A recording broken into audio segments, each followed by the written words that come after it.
ஹாய்ங்க, எல்லாரும் எப்படி இருக்கீங்க? வாய் ருசி வைக்கும்போது நேரங்காலம் பார்த்துட்டு இருந்தா ஆகுங்களா? ஊறுகாய்க்கு இருக்கலாம்னு சொல்லிட்டு உட்காந்துங்க. பெருசாக ஏதாவது வேலை செய்யணும் இந்த டைம்ல தான் செய்வாங்க. அது போடுற மாங்காயில பாதி கீழேயே பாதி தான் பக்கெட்டுக்கு போகுங்க. நம்மளால எப்படியும் அதில் வேலை தரத்தை காமிச்சிடுன்னு சொல்லிட்டு தான் இந்த டைமுக்கு உட்காந்தாங்க. எங்கள் வீட்டில் மாங்காய் ஊறுகாய் மட்டும்தான் இறங்குங்க. மற்ற ஊறுகாய்க்குள்ள பெருசாக இன்ட்ரெஸ்ட் இல்லைங்க. அதனால எப்பவுமே சீசன் வந்து மாங்காய் பிடிச்சதுன்னா ஊறுகாய் அரைச்சி போட்டாதுங்க ஒரு பக்கெட்டுக்கு. எவ்வளோ நாள் தாட்டிட்டு அப்படின்னு சொல்லிட்டு. அவ்வளோ பெரிய ஆளெல்லாம் இல்லைங்க சமையல்ல.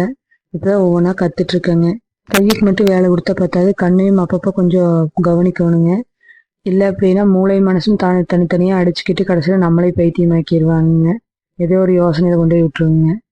அப்படின்னு சொல்லிட்டு நண்பன் படம் வச்சுட்டு இருந்தாங்க. நண்பன் படம் முடிகிறதுக்குமே மாங்காய் எடுத்து போகிறதுக்கு நேரம் சரியா போச்சுங்க. மாங்காய் எடுத்த கையோட ஒரு கை உப்பையும் போட்டு நல்லா குலுக்கி எடுத்து வச்சுட்டுங்க. ஒருத்தவங்க டீயையும் போட்டு குடிச்சுட்டு போய் படுத்தேங்க. என்னமோ தெரியலைங்க, வர வர இந்த டீ காஃபி என்னமோ எனக்கு தேவாமிர்தம் ஆயிடுதுங்க. மாங்காய் நல்லா ஊறி வந்தாதான் சாப்பிட்றதுக்கு நல்லா இருக்குன்னு சொல்லிட்டு ஒரு 3 நாள் ஊறுறதுக்கு விட்டேங்க. இடையில ஒரு நாள் மட்டும் உப்பு பத்தாத மாதிரி இருந்ததுன்னு உப்பு போட்டு 2 நடை குலுக்கி எடுத்து வச்சுட்டேங்க.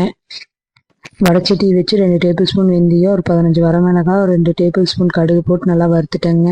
கட்டி பெருங்காயமா இருந்தால் இது கூடயே வறுத்துருப்பேனுங்க. இது பெருங்காய தூள் தான் இருக்கிறங்காட்டி சரி தாளிக்கும் போது கொட்டிக்கலான்னு விட்டுட்டேங்க. ஒரு 1/2 லிட்டர் நல்லெண்ணெய் ஊற்றி விட்டுங்க. நல்லா எண்ணெய் காஞ்சி வந்ததும் அதில் 5-6 கடுகு போட்டு 4 வரமிளகாய் போட்டு நல்லா கலக்கி விட்டுங்க. மிளகாய் தூள் பெருங்காய தூள் 2 மட்டும் போட்டு நல்லா கலக்கி விட்டேங்க.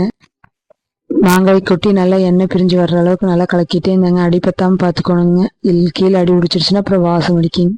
இத்தனை எண்ணெயெல்லாம் நல்லா மாங்காய் வெந்து பிரிஞ்சு வரணுங்க. அப்படி பிரிஞ்சு வந்துச்சுன்னா சீக்கிரம் ஊறுகாய் கெட்டு போகாமல் இருக்குங்க. நல்லா தாக்கு பிடிக்குங்க ஒரு 4-5 மாதத்துக்கு. நம்மளே மதிச்சு ஒரு 4 கொஸ்டின் வந்திருக்குதுங்க. அது அடுத்த விளாக்ல கண்டிப்பாக ஆன்சர் பண்ணிடுறேங்க. இந்த வறுத்ததெல்லாம் போட்டு அரைச்சி வச்சுருந்தாங்க. நல்லா எண்ணெய் விரிஞ்சு வந்ததும் அதையும் கொட்டி ஒரு 10 நிமிஷம் நல்லா வேக்காடு கொடுத்து எடுத்துட்டேங்க. ஆறுன கையோட ஊறுகாய் பக்கெட்டுக்கு மாற்றிட்டேங்க.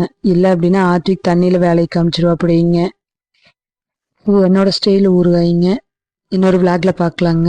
தேங்க்யூங்க.